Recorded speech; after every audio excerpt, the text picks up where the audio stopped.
Well, that was a late gift from Santa Claus from Canada.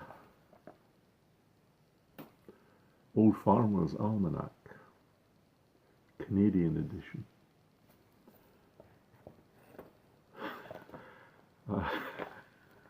I looked through all this. There's fantastic information in here. I think there was something about parsley. A one-line poem from Ogden Nash.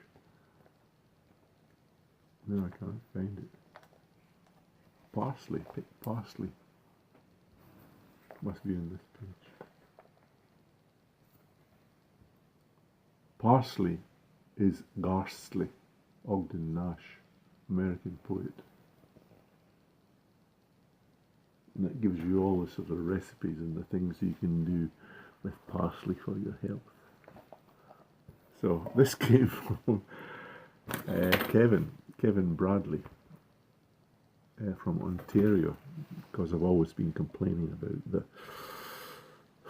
problems I've had with the tomatoes, and he said that he would send me some tomato seeds, some early tomato seeds.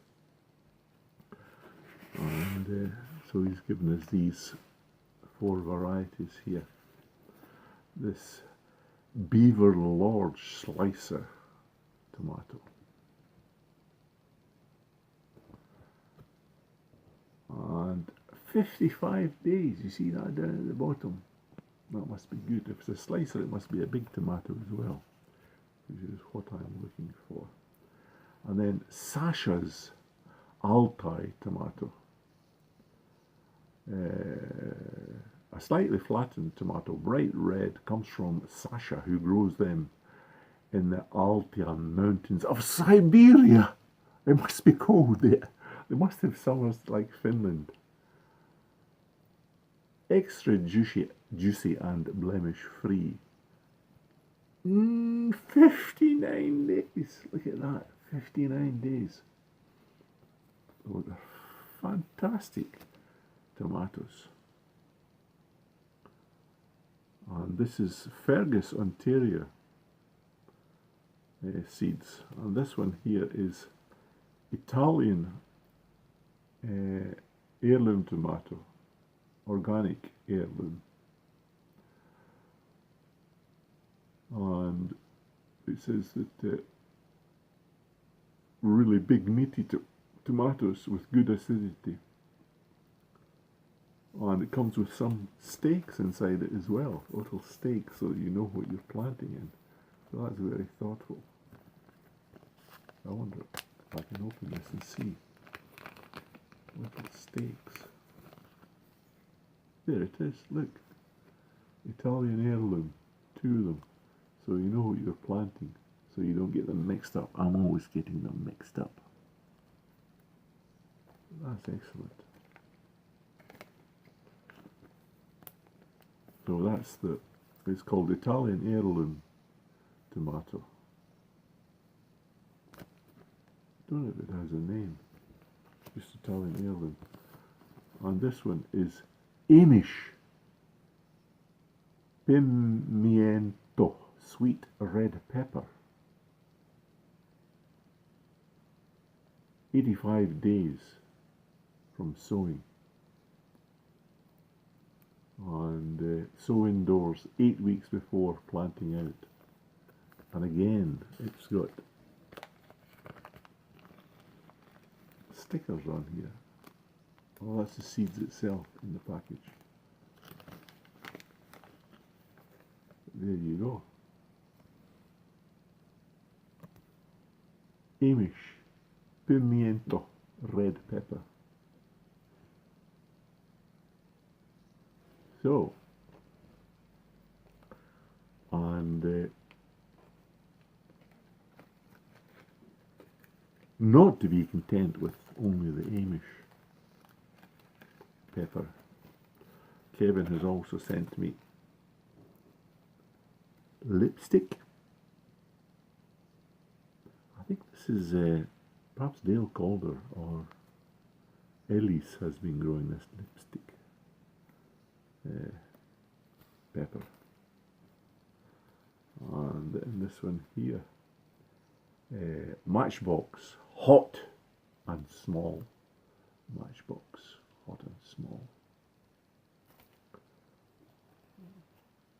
And Doe Hill, sweet yellow pepper. Doe Hill, sweet yellow pepper. And this one I've heard of, Jimmy Nardello, sweet red pepper. Those are the ones that you always see hanging up in Italian cars, like a bull's horn. Jimmy Nardello. I think it originally came from Italy, this one.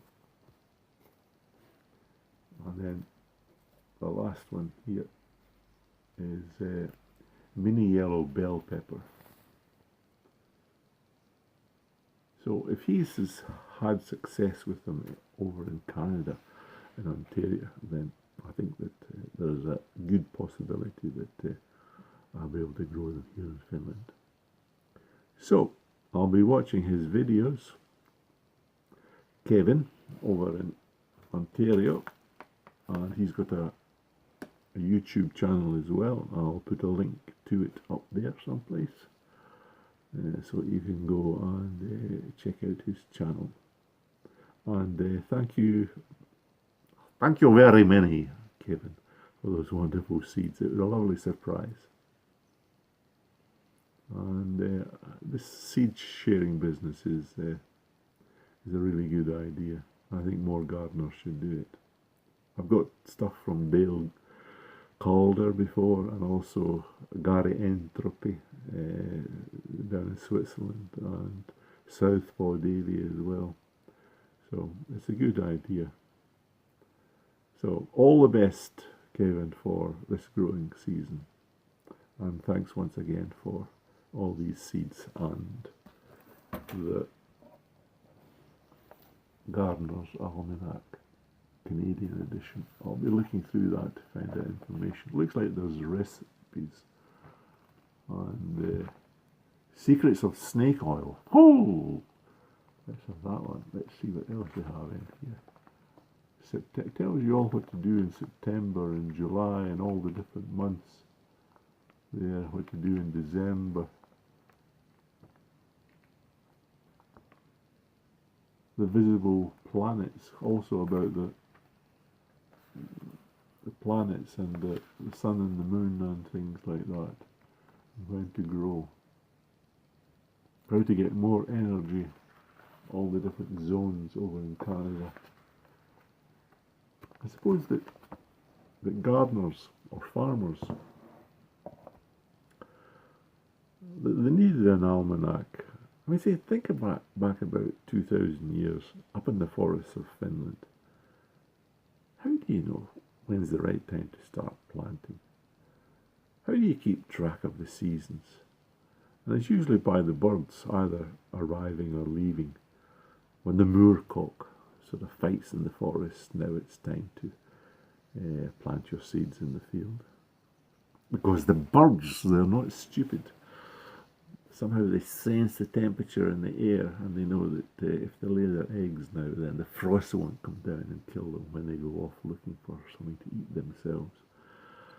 So there's lots of little indicators that you have to sort of take into consideration when you're planting your seeds. And if you have an almanac which tells you everything, then it makes life a lot simpler. That is, if you know the time of the year. Anyway, I'll stop rambling and get this video posted. Thanks a million, Kevin.